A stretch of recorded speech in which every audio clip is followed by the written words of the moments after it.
ఐటీలో ఎంట్రీ కావాలా? Trainee software engineer గా అజా కోడింగ్ ట్యూటర్ లో 2 వీక్స్ ట్రయల్ పీరియడ్ లో వెంటనే చేరండి. కూతుర్ని గారాబంగా పెంచి, గుండెల మీద పెంచుకొని, ఆడపిల్లని ఎంత ఇష్టంగా పెంచుకుంటారో ఒక తండ్రి అందరికి తెలిసిన విషయమే. సో, అలాంటి కూతురికి అలా జరిగిన తర్వాత ఇంతవరకు కూతురు మొఖం డైరెక్ట్‌గా చూడలేదు. ఎక్కడన్నా ఫంక్షన్‌లో కనపడ్డా గాని జనరల్‌గా అంతే. నేను ఇప్పుడు మీరు కిందకి నా రూమ్‌లో కూర్చున్న దగ్గర నుంచి ఇక్కడికొచ్చిన దాకా కూడా అబ్జర్వ్ చేశాను. మీరు అలా పక్కన ఉన్నారనే గాని తనకెళ్ళి ఇంతవరకు చూడలేదు. అంకుల్ ఈరోజు ఈ షోలో నాన్నకి ప్రేమతో కాబట్టి మీరు నా మీద ప్రేమతో వచ్చారు. కూతురికి జరిగి 15 సంవత్సరాలు అయిపోయింది. కూతుర్ని ఇలా చూసే ఇష్టం లేక, చూసి తట్టుకోలేక మీరు నేను చూడను అని ఒక కంకణం కట్టుకొని ఆ అమ్మాయి ముఖమే చూడట్లేదు. ఫర్ ద ఫస్ట్ టైం మా నాన్నకి ప్రేమతో షోలో మీరు ప్రాణానికి ప్రాణంగా పెంచుకున్న నిహారిని ఒక్కసారి చూడరా ప్లీజ్.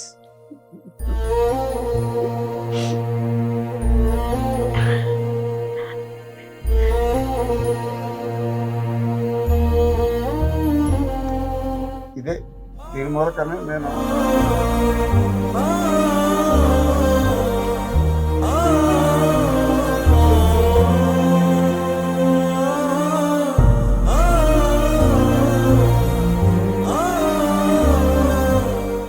నిహారి నువ్వు నాన్ని రెగ్యులర్ గా చూస్తూ ఉంటావు ఎప్పుడైనా కలిసినప్పుడు. Yeah.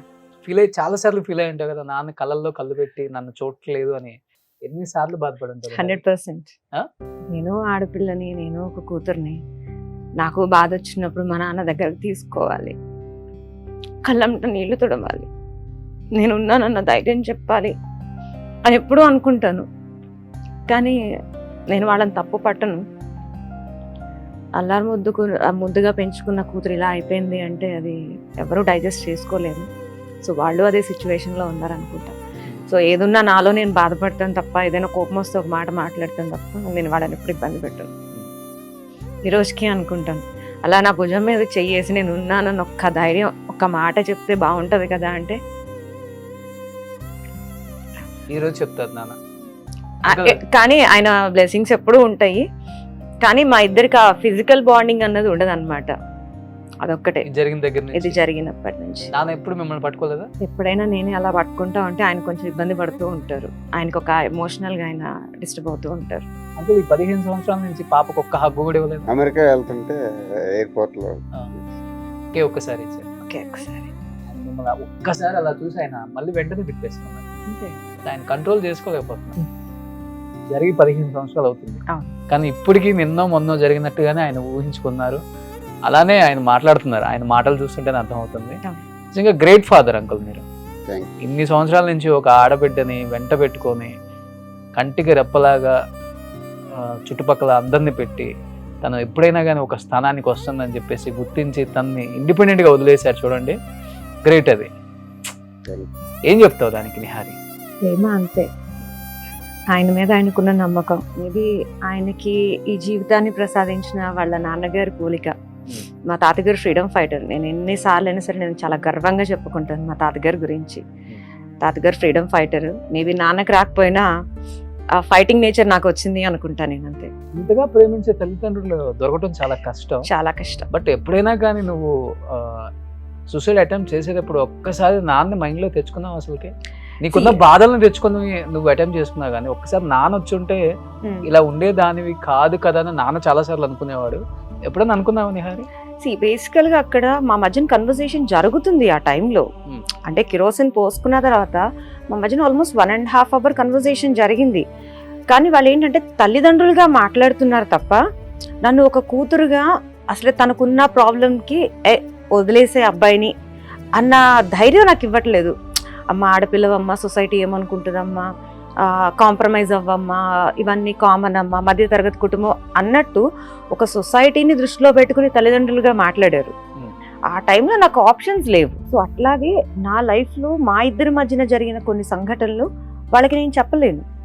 వాళ్ళు అర్థం చేసుకోలేని స్టేజ్లో కూడా ఉంటారు. ఈ రోజుకి ఎగ్జాక్ట్లీ సినారియో ఏంటి అన్నది ఈ రోజుకి మా ఫాదర్కి తెలీదు. కేవలం ఒక 70 to 80% మాత్రమే నా లైఫ్లో నా హస్బెండ్తో జరిగిన గొడవలు 70 to 80% మాత్రమే ఈ రోజుకి తెలుసు మా నాన్నకి. ఆ 20% ఏంటి అంటే 1-2 ఏమని చెప్తావు ఈ రోజు? అది భార్యాభర్తలకు సంబంధించి. మనం 10 లీటర్ల గంగిగోవు పాలలో ఒక్క నిమ్మ బొట్టు చాలు మొత్తం పాడైపోవటానికి. ఒక ఆడపిల్ల మనసు విరిగిపోవడానికి ఒక్క మరి ఆ మాట భార్యాభర్తల బంధం వద్దనుకునే కదా నాన్న దగ్గరికి వచ్చావు కదమ్మా. వచ్చాను. నాన్న చెప్పాలి కదా ఆ రోజు నువ్వు కానీ అలాంటి భార్యాభర్తల మధ్య ఏ సంబంధం. ఏ కూతురు ఇట్లాంటి విషయాలు తల్లికి కూడా చెప్పుకోలేని సంఘటనలు నేను ఫేస్ చేశాను. ఉమ్. నాకు ధైర్యం ఒక్కటి ఇచ్చుంటే అది వేరే రకంగా ఉండేది. బట్ జరిగిందైతే మాత్రం నా మంచికే అనుకుంటాను. నాన్న ధైర్యం రాలేదా మీకు? బేసికల్ గా డాడీ కన్నా నేనే ధైర్యవంతురాలి. అవునా? Yes, okay. డాడీ కన్నా నేనే ధైర్యవంతురాలి. ధైర్యవంతురాలు అయినప్పుడు కూడా అటెంప్ట్ చేసుకున్నావు కదా నువ్వు. కానీ బతికి సాధించాను కదా, ఆ? బతికి చూపిస్తున్నాను కదా.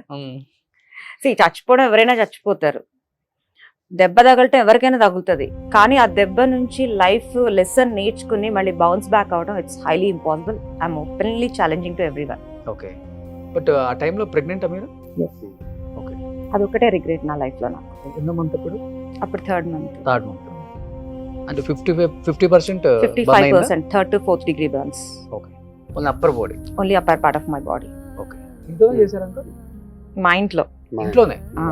ఇంట్లో ఎవరు లేరు? నేను నా మిస్సెస్ ఉంటాను. అయితే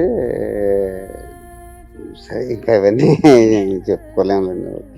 అదే ఇంట్లో ఉండి తను సేవ్ చేసేలో అంత బర్న్ అయిపోయిందంటే అంటే తను పోసుకున్న తర్వాత అవి కాటన్ బట్టలు, నైట్ డ్రెస్. మేము ఊహించింది ఏంటంటే పోసుకున్నది మనం ఏదో డిస్కషన్ పెట్టాము అంటుంది, కాసేపు అంటుంది, మనం ఏదో గొడవ చేస్తున్నాం, అట్లా కాదు ఎట్లా కన్నాం. కానీ నాకు థాట్ రాలేదు. వాటర్ పోసేసినట్టే తర్వాత ఏం జరిగేది అనేది అసలు నాకు థాట్ రావాలి. ఓకే. పోసాము, పోసింది అలా ఉంది, అలాగే ఉండిపోయింది. అంటే బాడీ మొత్తం దాని మీద మనం వాటర్ పోసినడితే అంటుకునేది కాదు కదా అని అసలు అది రాలేదు. ఇప్పుడు తర్వాత మీలాంటి అయినా కానీ అరే ఇంతసేపు గంట సేపు డ్రెస్ మీద, కాటన్ డ్రెస్ మీద కిరసనాలు పోసుకుందాన్ని అంటున్నావు కదా, నీళ్ళు పోయలేకపోయావా? అసలు నాకు స్టన్ అయిపోయా. అంటే మీరు వాటర్ పోయలేదు? వాటర్ పోయలేదు. తను పోసుకున్న తర్వాత అంటించుకోలేదు. 1.5 hour డిస్కషన్ జరుగుతుంది. తర్వాత కామ్ అయింది. కామ్ అయితే మేము లోపలికి వచ్చాము, తను బాత్రూంలోకి వెళ్ళింది. తర్వాత బయటకు వచ్చి మేము ఇంట్లోకి వెళ్ళిపోయిన తర్వాత బయటకు వచ్చింది. కామ్ అయిపోయింది కదా, కోపం తగ్గింది కదా, అంతా డిస్కషన్ జరగట్లేదు కదా అనుకున్నాం. అప్పుడు అటాక్. ఓకే. అప్పుడు పోసుకుంది 1 hour తర్వాత ఆల్మోస్ట్ 1.5 hour, బాత్రూమ్ లో 1 hour, ఆల్మోస్ట్ 2.5 hours నేను కిరోసిన్ తోనే ఉన్నా బాడీ మీద. 2.5 hours. People doesn't know anything about this. నేను పర్టికులర్ గా చెప్తున్నాను. అందరూ అనుకుంటారు ఆవేశంతో చేసింది ఎట్లా ఉంటుంది, వెళ్ళామా కిరోసిన్ పోసుకున్నామా అంటించేసుకున్నాం. అది కాదు. నేను ఫ్యూచర్లో వచ్చే సర్కమ్సెషన్స్ ఏంటది, అసలు నాకు నా ఫ్యూచర్ ఎట్లా ఉంటుంది, బేబీ ఎట్లా ఉంటుంది, ఒకవేళ అబ్బాయిని వదిలేసి వస్తే సొసైటీలో నేను ఎలాంటి ప్రాబ్లమ్స్ ఫేస్ చేయాలి, each and every pin point నేను ఆలోచించాను. ఓకే. సో ఈరోజు నేను క్వశ్చన్ అడుగుతున్నాను. ఈజీగా అనేస్తారు, హస్బెండ్ వదిలేసి వచ్చేస్తే అయిపోయేది కదా, నీ లైఫ్ స్పాయిల్ చేస్తున్నావు, బేబీ లైఫ్ అనవసరంగా నువ్వు ఒక అమ్మాయిని చంపేసావు కదా, ఒక బేబీని చంపేసావు కదా అంటున్నారు. ఇప్పుడు నేను సింగిల్గా ఉంటున్నాను ఆల్మోస్ట్ 15 years నుంచి. నేను ఇప్పుడు సేఫ్గా ఉన్నానని మీరు అనుకుంటున్నారా? సొసైటీ నుంచి నాకు ఎటువంటి ప్రాబ్లం లేకుండా నేను మంచిగా ఉన్నాను అని మీరు అనుకుంటున్నారా? ఏదో ఒకటి ఉంటుంది, 100% ఉంటుంది. అంటే నాలాంటి అమ్మాయిని ఇలా అంటున్నారు అంటే ఒకవేళ మ్యారేజ్ అయ్యి హస్బెండ్ వదిలేసిన ఆడపిల్ల అంటే సొసైటీలో ఇంకెంత చిన్న చూపు ఉంటుంది. దానికి భయపడ్డాను. కాళ్ళపార అని ఆరకుండానే మొగుడిని వదిలి పెట్టేసి వచ్చిన ఆడపిల్ల అని మన ఊర్లో వేస్తారు కదా టైటిల్స్. సో ఆ టైటిల్స్ తీసుకునే ధైర్యం నాకు లేదు.